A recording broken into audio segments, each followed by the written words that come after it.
Hello and welcome to this video. My name's Kris, I'm an Australian GP, and today we're going to be covering a very common affliction that affects many of us, irritable bowel syndrome, or IBS for short. You probably heard about this on Instagram and TikTok, you know, the anxious girlies with their bellies and things like that. And of course, when I'm saying that, I'm realizing how old I sound. But my existential crisis aside, we are going to be talking about IBS today. The funny tummy, the diarrhea, the constipation, the root cause of it all. So if you are interested, please keep on watching.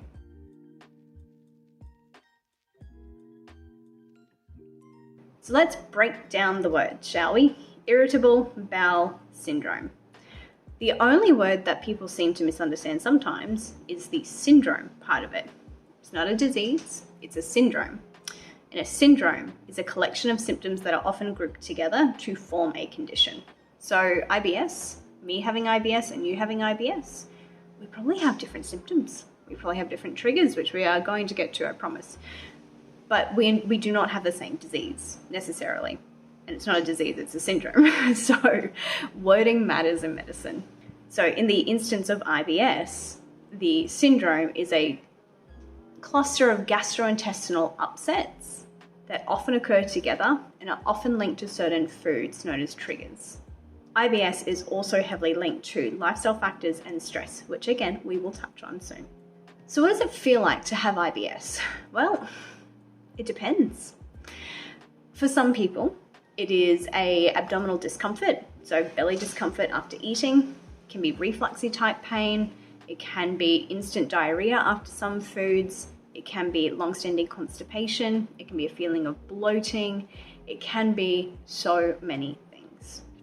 So we classify IBS based on your symptoms. The three ways we classify it is IBS-D, IBS-C, and IBS-M. IBS-C, irritable bowel syndrome with a predisposition to constipation. IBS-D, I had to think then, which one was I up to? IBS with a predisposition towards diarrhea, and the M stands for mixed. So fluctuations between diarrhea and constipation. The exact cause of IBS is still unknown. We do know there is a huge link between the brain-gut axis, that is, people with a predisposition to anxiety disorders quite commonly will have symptoms of IBS as well because of that link. However, there is no one cause of, smoking causes it, or if your mum did or didn't eat this in pregnancy, it causes it, or if you're exposed to this, there's nothing like that. It's not autoimmune, it's not secondary to medications. There is no known cause, but there are lots of known triggers and associations. So that's kind of what we focus on. So when I say focus on, well, how do you diagnose it then if we don't know what it is? Well, we do know what it is, but we don't know what causes it. So IBS is what is known as a diagnosis of exclusion. We have to rule out pretty much everything else before we give you the title or the diagnosis of having irritable bowel syndrome. Some notable things we need to rule out. Is it a food allergy? Is it a food intolerance? So are you lactose intolerant, for example? That is, you can't digest the sugars in dairy products and therefore you get diarrhea. Is it your celiac? So it's an autoimmune condition where your body attacks itself in the presence of gluten. Is it something more malicious, especially if you are older and your symptoms start quite late in life? Could this be a sign of a cancer? So there are lots of things we need to rule out. And of course, not every one of those diagnoses is going to be relevant to you. So if you have a diagnosis of IBS and you're like, but no one ever told me that it could be bowel cancer, it probably isn't. You probably were worked up appropriately. However, just be aware, we don't just slap on the diagnosis without considering and hopefully ruling out a lot of the other causes. So how do we rule out these other causes? Blood test is a good way to start, especially looking at celiac genes, but also to look at if you've got any issues with absorption of certain vitamins and minerals like iron and vitamin B12. Of course, the first thing we have to do, and I apologize for not mentioning it earlier, is a really good history and examination. When does your belly get upset? What happens? How long after what food?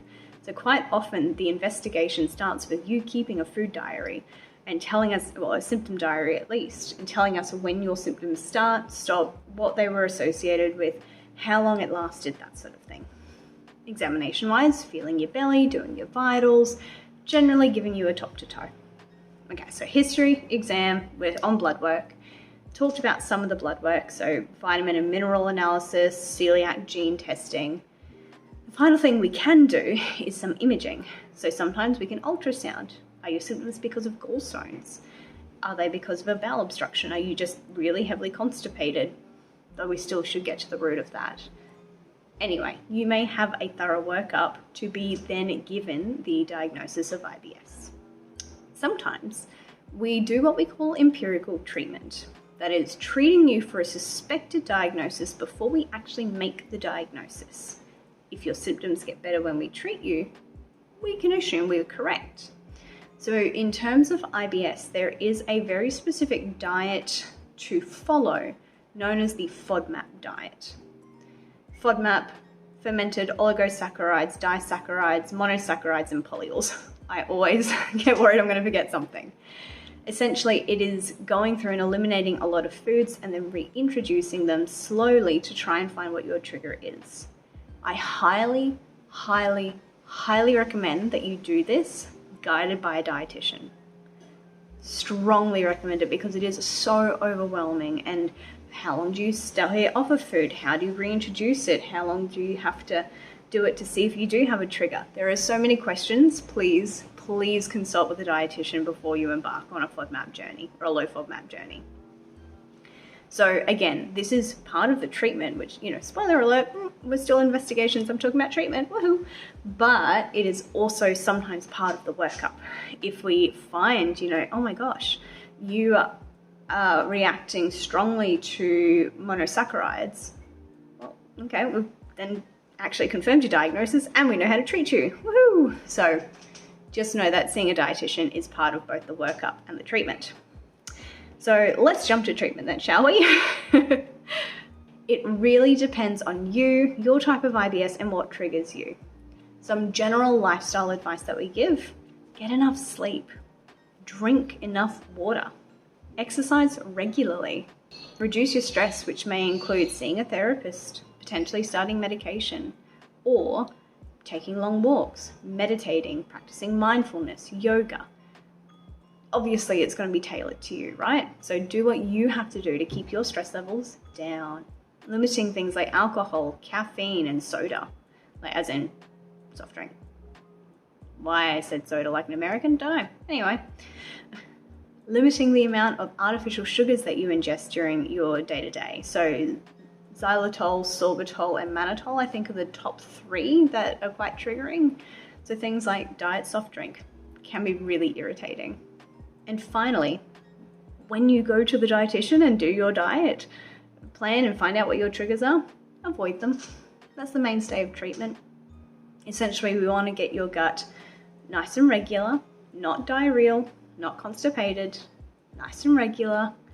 Keep everything else in your lifestyle as holistically managed as possible and get you living a normal life and not having to worry about where the toilets are, how quickly you can get somewhere, not wanting to eat out with your friends because you don't know how it's going to affect your stomach, being worried about having some, underlying awful disease at all times. We just want to get you to living a normal, healthy life.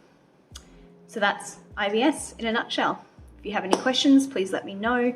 Don't forget to like, subscribe, and all that YouTubey stuff. And of course, if you have any suggestions, I am very open to video suggestions too. Until next time though, guys, please stay safe, stay healthy, and I'll see you in a video very soon. Bye.